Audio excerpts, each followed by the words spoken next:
Oke, jelas. Kita kata selepas revolusi Islam Iran yang diketuai oleh Imam Khomeini, maka berlaku rasa takjub ataupun terpukau orang-orang ulama-ulama Sunni di seluruh dunia, bukan saja di Malaysia, malah di seluruh dunia. Apabila kemenangan revolusi Islam Iran itu, di mana dianya mereka ingatkan bahawa mereka merasakan bahawa ini kemenangan untuk Islam melawan satu pemerintahan di Iran, iaitu pemerintahan sekular, pemerintahan sekular ataupun bukan Islam, tetapi yang berlaku sebaliknya, bukannya Islam yang dibawa, tetapi Syiah yang mau disebarkan. Dan mereka betul-betul dengan kemenangan Islam di Iran itu, bila dunia sudah kagum dengan mereka, mereka ekspor ajaran Syiah ke seluruh dunia. Dan itu diperhati oleh ulama-ulama Sunni, di mana di Malaysia pada tahun 1979 kita kata tadi, kemudian 1984 Syiah dibenarkan untuk diamalkan sebagai ajaran yang benar pada tahun 1984, yaitu dua Syiah Imamiyah ataupun Imam 12 ini dan Syiah Zaidiyah. Perkara itu berlaku di dalam negara kita. Kerajaan pada ketika itu membenarkan ajaran ini, mengatakan dianya halal, dianya betul. Dan pada ketika itu berlaku penyebaran buku-buku Syiah, majalah-majalah Syiah di dalam negara kita. Saya sebut ini supaya orang-orang generasi sekarang tahu apa yang pernah berlaku. Kenapa kita begitu serius terhadap ajaran Syiah ini? Supaya anak-anak ataupun adik-adik daripada bayar saya lah, supaya faham kenapa kita bersungguh-sungguh berlawan dengan Syiah ini. Pada ketika itu 1984, selepas 1984, terutamanya buku-buku dan majalah Syiah. Saya masih ingat pada ketika itu saya di sekolah menengah ataupun di universiti, kita lihat di kedai-kedai buku kita terdapat buku-buku yang dikarang oleh Syiah menyerang pribadi para sahabat. Contohnya Abu Hurairah. Mereka cerita Abu Hurairah bukan sebarang cerita, tetapi cerita untuk pengeliruan terhadap pribadi Abu Hurairah. Ini yang mereka lakukan. Begitu terhadap Aisyah, terhadap Abu Bakar, ini kerja mereka. Terhadap Khalid Al-Walid, dan semua sahabat diserang. Mereka tujuannya untuk supaya Sunni juga jadi macam mereka, mengkafir para sahabat. Kita sudah tahu kalau mengkafir para sahabat, maka Sunni akan keluar daripada Islam yang dianuti sekarang. Sunni akan mencari mereka. Sebab mereka lah Islam yang alternatif. Kononnya lah, walaupun sesat. Jadi, itu yang berlaku. Selepas itu, giat Syiah, orang-orang Syiah di Malaysia, mereka yang mempengaruhi parti politik kadang-kadang. Orang Syiah ini dia masuk dalam macam-macam parti politik di dalam negara kita.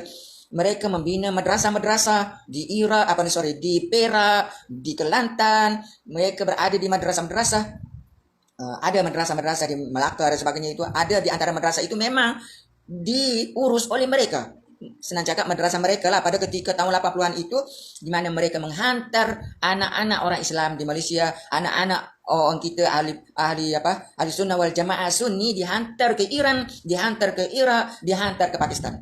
Saya secara pribadi pernah melihat, masa itu saya berada di Pakistan, di Karachi, saya melihat satu kumpulan besar anak-anak yang masih bayar kanak-kanak untuk dihantar ke Iran, transit di Karachi, Pakistan. Dia hantar ke Iran, dan ada sebagian mereka belajar di madrasah Imam Husin, madrasah itu di Karachi, dan ini adalah madrasah Syiah, sekolah Syiah. Mereka hantar ramai pada ketika itu. Tahun 80-an mereka menghantar ramai orang-orang Malaysia, anak-anak orang Malaysia ke negara-negara tersebut. Syiah sudah besar di dalam negara-negara itu, di Iran, Iraq, Pakistan dan sebagainya. Ini yang berlaku. Mereka yang daripada Malaysia tadi, orang-orang yang di Malaysia, mereka tidak mengaku dianya pemimpin Syiah. Dianya bergerak di dalam parti-parti orang Melayu, parti-parti orang Islam, di dalam politik. Kemudian mereka inilah yang giat menghantar anak-anak ke luar negara untuk belajar Syiah. Dan sekarang orang-orang itu sudah balik. Anak-anak itu sudah balik ke dalam negara kita, menjadi ketua-ketua Syiah, pemimpin-pemimpin Syiah. Ada ya macam-macam lah. Mereka itu balik daripada Iran, terutama sekali. Kalau dah belajar di Iran, belajar agama, memang belajar Syiah tu.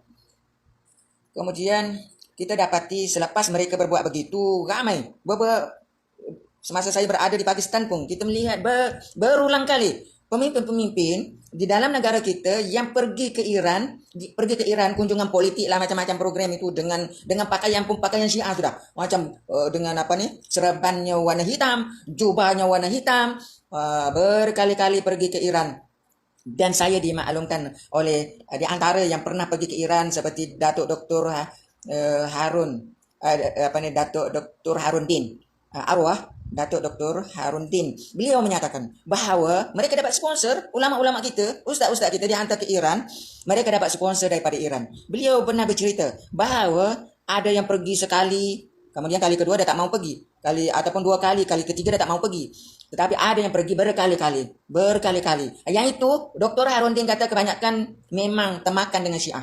Saya tidak mahu sebut nama. Ada beberapa ustaz yang berkali-kali pergi ke Iran, tak nampak bahawa Iran itu adalah negara Syiah yang menentang ahli sunnah sebenarnya, mengkafir para sahabat. Mereka yang pergi berkali-kali itu ramai ustaz-ustaz, tak kira salah nama guru apa pun, dianya menjadi Syiah. Datuk Dr. Haruddin arwah Datuk Dr. Haruddin kata, saya pergi, saya tak pasti sekali ataupun dua kali. Dia kata selepas itu saya tak mau pergi. Kenapa?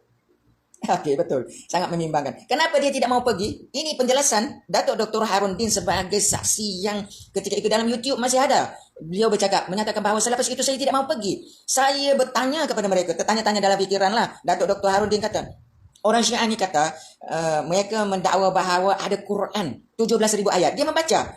Datuk Dr. Haruddin dia baca hadis Syiah mengatakan bahawa dalam Bihar Anwar pun sebut begitu, di dalam Kafi pun sebut begitu. Hadis itu menyebut bahawa Quran Syiah ini 17,000 ayat. Ada Quran lain. Tapi sekarang gaib. Quran itu berada dengan imam yang ke-12. Muhammad bin Hasan Askari, imam yang ke-12 itu bawa dia gaib bersama dengan Quran itu.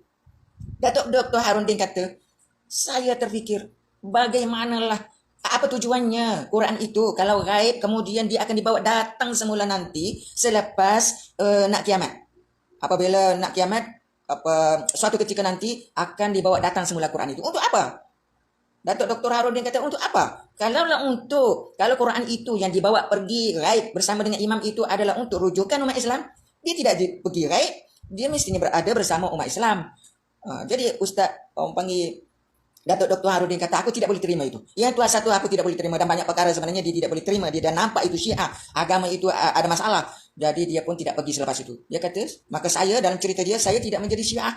Tetapi dia kata, saya dapat ramai berapa kawan, berapa lah guru agama, guru ustaz yang pergi berulang-ulang kali ke Iran berkali-kali itu, saya dapati mereka sudah bercakap membela Syiah. Itu saya kemudian pada 19 selepas 84 itu juga muncul beberapa nama seperti tokoh seperti tadi Datuk Dr. Haruddin, kemudian Datuk Harun Taib di Terengganu, kemudian Datuk Aziz Hanafi, di antara tokoh-tokoh penting yang memberikan penjelasan kepada umat Islam di Malaysia bahawa Syiah itu sesat, Syiah itu membawa bahaya kepada umat Islam di dalam negara ini. Saya balik dari Pakistan selepas belajar di sana pada tahun 1993, saya dapati satu perdebatan yang hangat berlaku di media surat khabar perdana kita, di mana pada ketika itu Maulana, sekarang dipanggil Maulana Asri Yusuf, ketika itu dipanggil Ustaz Asri lah, berlawan dengan orang Syiah Malaysia, ulama Syiah Malaysia namanya Hasan Saleh. Ustaz Hasan Saleh. Kalau tuan-tuan type cari Ustaz Hasan Saleh, dia tak ada nama pun di dalam, saya tak jumpa lah. Saya cuba search dalam Google, tak ada nama Ustaz Hasan Saleh. Tapi dulu saya alhamdulillah generasi yang sempat melihat pertarungan di dalam surat khabar Malaysia di mana Ustaz Maulana Asri Yusuf Kubang Krian tu dengan Ustaz Hasan Saleh. Satu hari Ustaz Hasan Saleh tulis membela Syiah. Manakala Ustaz Asri menjawab sampai satu muka surat, dua muka surat penuh, tiga muka surat. Berlaku pertembungan di dalam surat khabar kita pada tahun 1993 selepas saya balik daripada Pakistan pada ketika itu. Jadi ini membawa kepada selepatan tangan daripada ulama-ulama kita yang saya sebut tadi, Datuk Dr. Haruddin, Datuk Harun Taib, Datuk Aziz Hanafi, kemudian pertentangan bergiat sungguh ke sana ke sini. Ustaz Asri Yusuf memberi penjelasan tentang Syiah. Masa itu banyak ceramah-ceramah tentang Syiah, menjadikan pada tahun 1996 difatwakan semula bahawa Syiah Imam 12 sesat. Bayangkan 1984 dihalalkan, berapa lama itu? Sampai 1996 eh, hampir 10 tahun lebih. Barulah diharamkan semula. Mereka bergiat aktif sebab halal, boleh menyebar dalam masyarakat pada ketika itu. Dan Alhamdulillah 1996 mereka diharamkan. Dan tuan-tuan, puan-puan, kawan-kawan FB saya sekalian, sekejap ya, nanti saya sikit saja lagi, lepas tu kita soal jawab. Alhamdulillah, Muhammad Khairi, Waalaikumsalam warahmatullahi wabarakatuh, dan kawan-kawan lain. Selepas 1996 bila dianya diharamkan, Syiah ini sudah diharamkan semula, selepas itu di dalam negara kita timbul bermacam-macam angka tentang Syiah ini. Sebab tiada siapa yang tahu. Mereka bergerak secara underground. Banyak yang underground, dan terutama selepas diharamkan lah pada tahun 1996 timbul. Saya sebut ini sebab angka-angka ini, apa yang saya nak sebut ini, selepas ini akan dilupakan. Kalau saya tidak sebut, ramai pun tidak tahu, maka sejarah ini akan dilupai oleh generasi akan datang. Apa yang sudah berlaku? Timbul di parlimen 40,000 Syiah. Timbul di parlimen, sampai di parlimen pernah timbul 40,000 lah. Kemudian disebut ada 200,000. Ada sebut orang Syiah, terutama sekali mereka membesar-besarkan jumlah mereka sampai 1 juta. Pernah saya sebut angka ini, di mana Dr. Maza, Mufti Perlis, Doktor menyebut 10,000. Kemudian angka yang sebenarnya disebut, terutama ni angka ni disebut oleh di dalam ceramah-ceramah Jakim, bahawa dianya sekitar 3,000 yang memang aktif. Sekarang kita tidak tahulah. Itu pada tahun sekitar 2010. Kemudian kita tahu pada tahun 2010 serbuan di Gombak. Di Gombak, Hauza Gombak, serbuan, tangkapan, dan ditutup pusat Hauza Gombak.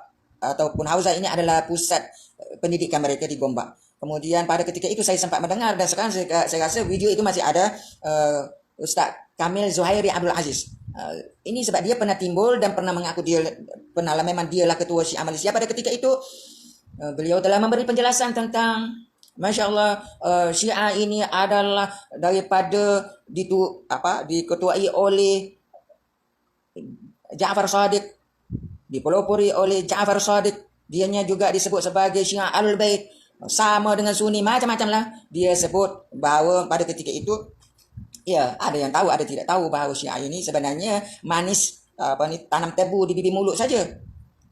Bercakap memang manis, tetapi dalam hati kita tengok pada masa yang sama, pada selepas itu timbul kitab-kitab mereka pada 2010, terutama sekali tersebar kitab-kitab mereka yang mereka bercakap kata tidak ada apa-apa dengan Ahlussunnah wal Jamaah. Mereka juga seperti Sunni daripada Ahlul Bait, tapi mereka pada masa yang sama mereka menyebar kitab-kitab Syiah. Kita dapati pada tahun 2010-2014 itu berlaku penyebaran kitab-kitab Syiah dengan lori diletak pada waktu subuh di surau masjid. Berlaku rampasan di Perlis, berlaku rampasan di Terengganu, berlaku rampasan kitab-kitab Syiah di Melaka pada ketika itu. Di antara 2010, 2012, 2014 itu.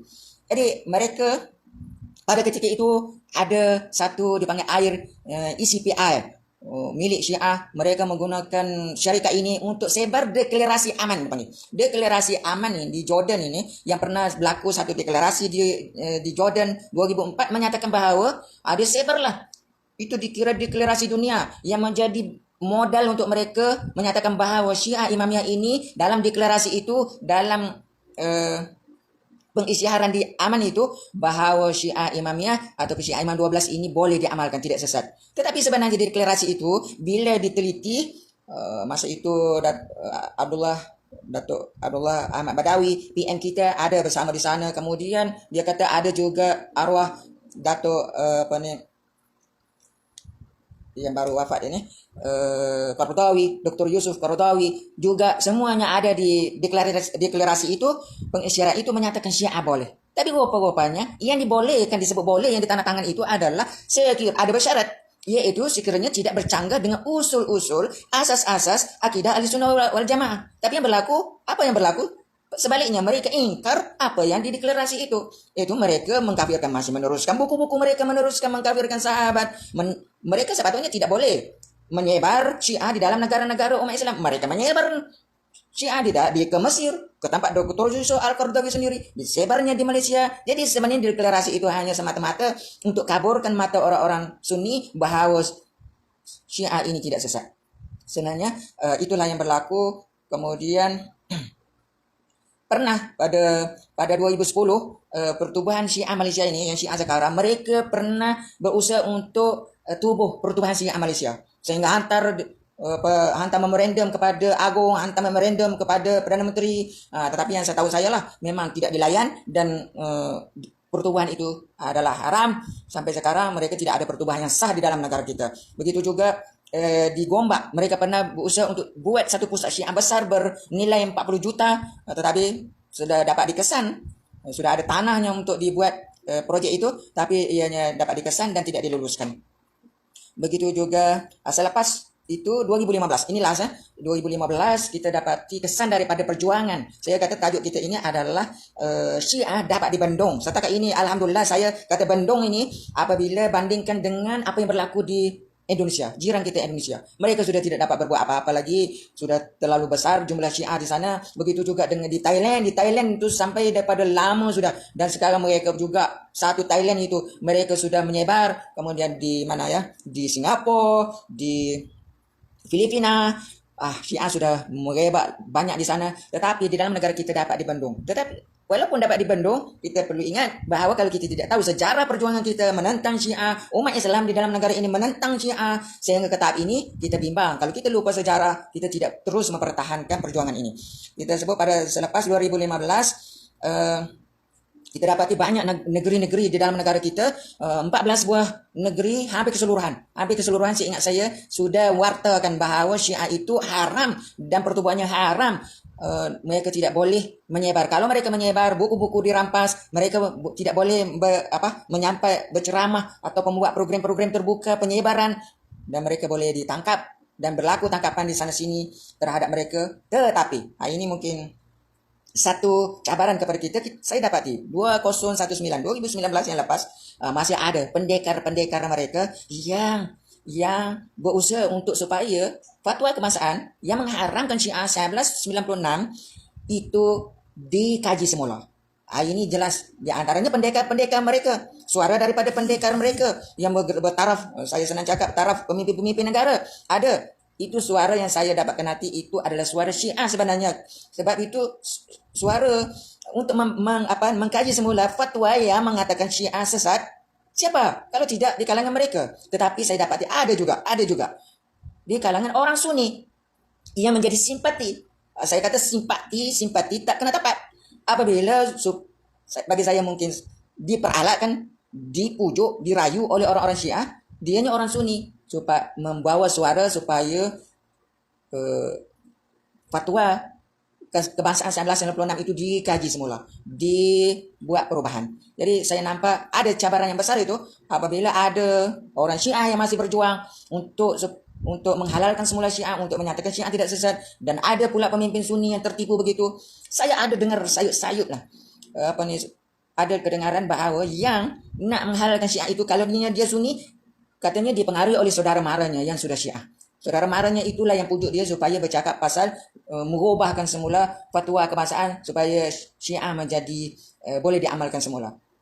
Jadi ini bagi kita ia adalah cabaran, dan pada kebelakangan ini juga kita dapati ada beberapa pemimpin yang begitu beria-ria menyokong perjuangan Iran, Lebanon, pergi ke Iraq, merujuk kepada ulama-ulama Iraq, ulama-ulama Syiah.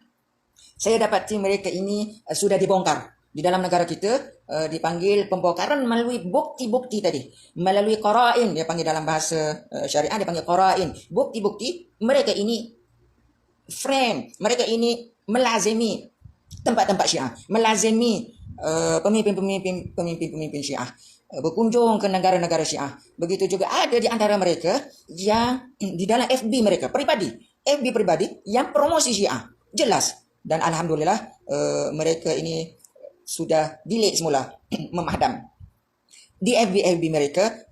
Tetapi kita sudah rakam, kita dapat kesan dengan namanya di situ bahwa dia sudah promosi Syiah, dan alhamdulillah orang-orang ini sekarang bagi saya sudah diranakkan. Perjuangan itu telah ditekan, perjuangan Syiah dalam negara ini dibendung, dan ini adalah bagi saya syabas, tahniah kepada para perjuang Sunni. semua peringkat. Saya tidak kata siapa, sama ada peringkat ustazah, peringkat ustaz, peringkat orang awam, peringkat pemimpin-pemimpin negara yang bersungguh-sungguh memberi penjelasan tentang ajaran Syiah ini. Sebab kita tahu Syiah adalah ajaran mengkafir para sahabat Nabi. Apabila mengkafir isteri dan sahabat Nabi, mereka sebenarnya sudah menyerang Islam secara total.